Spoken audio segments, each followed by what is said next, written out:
So, summer is back in Norway, which is great. You can go out and finally enjoy nature again. And this is like 15 minutes drive from my house. And if I just drive 10 more minutes in another direction, we have Stavanger, which is a bigger city in Norway. So yeah, I'm happy with our nature and country as that. So today it's not, of course, about nature or hiking, but it's a game.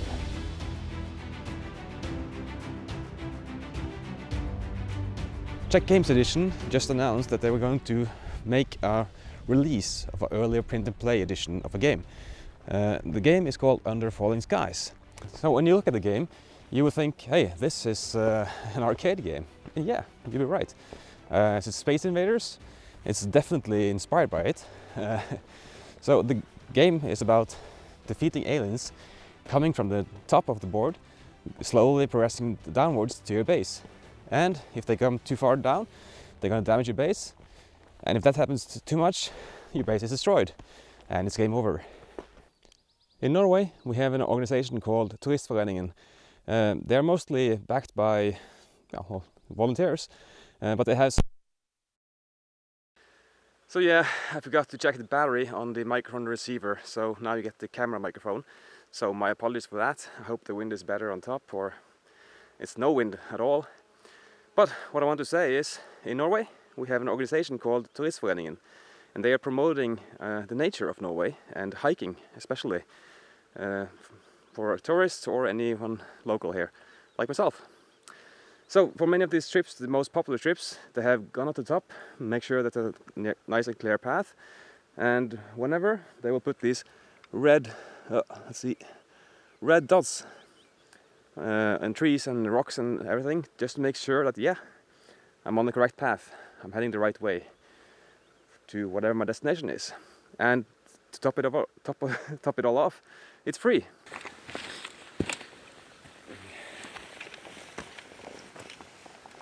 So when you finally reach the top, I can finally rest.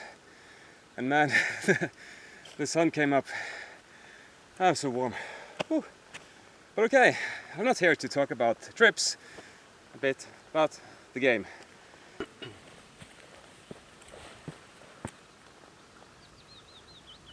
Yeah, my excuse for coming up here is to get closer to the skies, to inspect for invaders. Now the game, Under Falling Skies, is a print and play game that was found on Board Game Geek.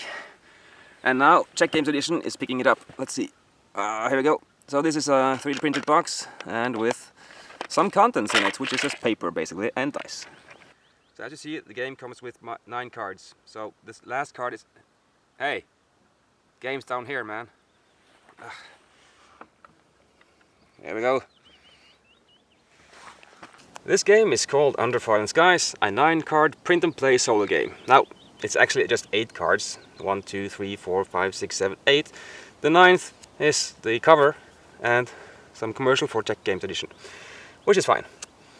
But solo games, I do like them if they have some matter of luck mitigation and some choice. Take Hostage Negotiator, for example. It's a great theme, and the theme really comes out in the game. And when you roll the dice, you see if you fail or not. But that's a problem. In real life, yeah, that might happen, but in a game, you want some control or choice. But in that game, you roll the dice, and whatever your plan was, if the dice disagree, well, you fail at that task. So I lost interest in that game, as well as Deep Space, D6 Deep Space or something, DS6 Space. That is also kind of the same thing, except you have a bit more choice with the cards that you can, the tech you can add to, but still it's just one roll and it's over.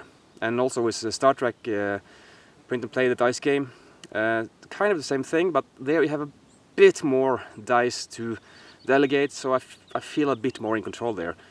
So, Under Falling Skies, dice only, will it work? That is the thing. And it works brilliantly. But first, let me explain the premise of the game. So here you have the big mothership coming down. It's going to move down here over these spots. Sorry for the confusion here because I'm outside and stuff. But if it reaches down here to the skull, it's game over and you've lost, and the invaders have invaded Earth, and it's all your fault. Now these tiny green spots here are alien ships, and they are going to descend down towards you faster than the mothership, and it's all depending on what choices you have made in the game. So as they move down, you can see here, I'm going to zoom in, there are certain icons on the game, explosions and UFOs and blue arrows and red arrows, and here on the side is another thing which is based on the location of the mothership. Now when this green stuff lands here on the big mothership, the mothership will move an extra step down. If it lands on here, you have the option to shoot it down, and if it lands on the blue one, it will shift to the right, and the red one will shift to the left. And that's it. So you can have multiple ships in the same column. Now the columns are important here. You see there are multiple columns downwards. The rows, not so important. So here we have 5 dice, and you have to use all of them. So each round you just roll them, and now you can place them on your base down here. And you see there are 1, 2, 3, 4, 5 columns of the base, and you have to delegate 1 die to each column. So you cannot do this to here and the third one over there. No, you have to choose in which column to place them.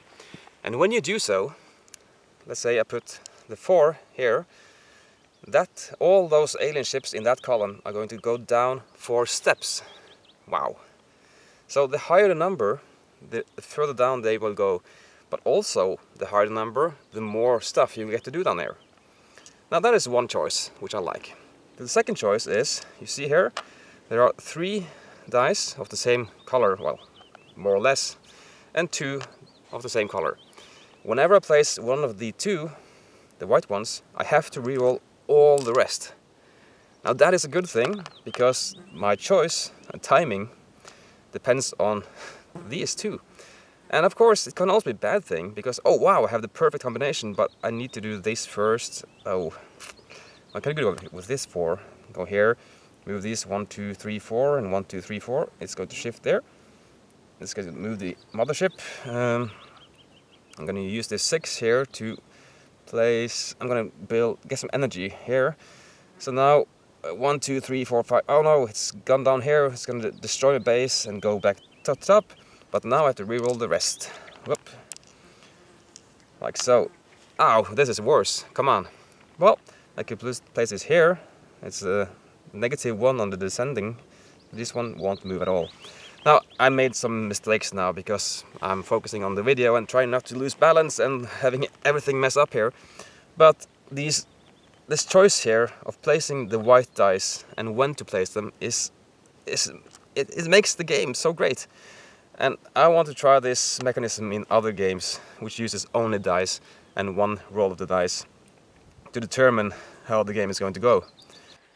And then there's a base management. You have here, this is an excavation machine. And right now I can only access these 5 here, plus these 3 access points. To excavate, I can move this dice 1, 2, 3, 4, 5, 6 spaces. To excavate even further, it's going to it's going to cost energy, which I don't currently have shown you. But this, we're going to move all these aliens down 6 spaces. But afterwards, I can move this 1, 2, 3, 4, 5, 6 spaces, and I have access to a lot more actions on my base. So excavation is critical to win the game. But how do you win the game? Alien technology or research. So here is the sole purpose on how you win the game. You have to research alien technology. So here we have the numbers. So to get here you need at least a 3 in value to go there, and you can put a 4 and a 1 later to get a 1 and a 4. And sometimes it will backtrack because of the mothership and has nasty purposes. But once you get this all the way down to 12, you win the game. I still haven't won the game, and I'm playing on normal. You have all these cards here. You can flip on the back side with a star, and that's the hard game. So I still need to beat the normal game. So why do I like it then if I can't beat it? I've been very close many times to winning the game, and that is just how I like it. To feel like if I only had 1 more turn, 1 more chance, if I only did that, then I would have done it. And this game provides a lot of these situations where, yeah, I should have gone there, I should have done that, instead of the dice didn't work. Yeah, sometimes that happens as well, because I made a choice to reroll the dice and hope for the better result, and it made worse. But that was a choice I made, and that feels so lovely. Now, you have 2 white dice, so of course you have to reroll at least 1 die during the game. If you place the white dice last, when you place the first one, you have to reroll the other die. But that is still a choice to me. Which die do I place first? Do I place them at the end? Do I place them at the beginning and take the chance? Do I get a chance for the second reroll? It's all these decisions which I like in this game, and it makes it so interesting. And whatever you place the die, things will happen on the board which is based on the value of the die. And yeah, the higher the value, the further down the ships will go, but then also the more you can do. You can blow them up, and you can make more energy that you can use for buying robots, the blue dice, which you can use in addition to the other dice, and do 2 things in the same column at once without moving the intruder or invaders. Sorry, intruders is from Nemesis, which I'm playing a lot lately. But Under Falling Skies have so little components. 8 cards, 9 with the cover, and 5 dice and 5 cubes, and for the markers, and 5 cubes for the ships, plus 2 additional cubes for the red ships, which are just more ships basically. Over there is Stavanger, and under the ocean here is one of the largest undersea tunnels in Europe. And it is very nice. And before we had to take the ferry to get across, because this is a peninsula with mountain ranges all over, so it's more or less an island. We were very dependent on the ferry, but right now we can just take the car and drive whenever we want. No ferry timing, no nothing. It's wonderful, and I can't even fathom the cost to make this happen. Oh, did you know that trolls really exist in Norway? Yeah, I saw a documentary the other day. It's about a troll hunter, and they are a secret organization in Norway that travels around the inlands and makes sure that all the trolls keep to their areas. And if they go outside, they will start eating sheep and making damage to property, and sometimes even to humans. And yeah, it's really scary. I mean, but yeah, check it out. It's called Troll Hunter. It's like a Blair Witch Project for Norway, only modern, and well, there's actors in it, like good actors, and it's in Norwegian though. But if you can comprehend subtitles, I think you should check this out. It is a very Norwegian-ish feel to the movie, and you get to see a lot of nature and our lore with the trolls, and it's a good recommendation. I really like this movie. I've seen it many times now. Troll Hunter. So Norwegians are kind of strange people. Right now we have the COVID-19 crisis, and in the quarantine, the self-quarantine, we have to have at least 2 meters or 6 feet of distance apart from each other. So right now we have reduced the limitations a bit, because in Norway there are very few instances of the disease. So right now we can go back to the normal 5 meter distance, which we prefer. Yeah, but when hiking, we greet each other. We say, hi, hi, yeah, have a nice trip. Yeah, you too. In the mountains, Norwegians are totally different. We are open, we are free. And I think it shows when we walk and greet people in the mountains. It's like, hi, yeah, you are too, yeah, hi, have a nice trip, yeah, sure.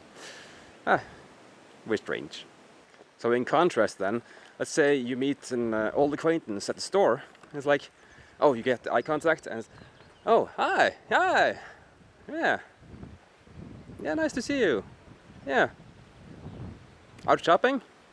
Yeah, me too, yeah.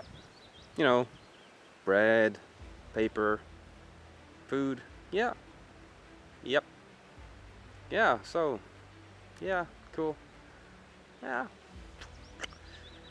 Right, well, it was nice to see you, yeah, nice to see you, yeah, we'll see, yeah, goodbye, bye.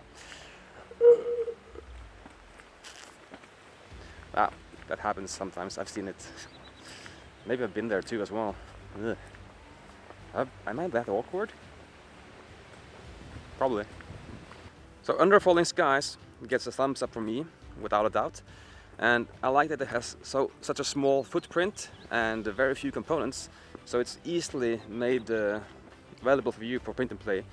And yeah, even though Czech Games Edition is coming out with a full release, I would still recommend trying this print and play because it's inexpensive. And I'm hoping as well that the release is going to be inexpensive as well. And I'm very curious to see how they're going to do the campaign in the game. Like, is it going to be an escalating difficulty, or is it just going to be scenarios? Yeah, I'm very curious because it's a good game, and this I see how many ways to make it bad by overcomplicating things. So I hope they have put a lot of attention and love into the game, just to keep it as simple as it is, without making it too cumbersome, and still add to the enjoyment of the game. And that is the fine line to walk when making a game that is should be available to many people. But yeah, I'm excited to see the direction they take. And a few days ago, the designer uploaded some images of the ship components, and they look awesome. I mean, translucent alien ships of an 80s computer area.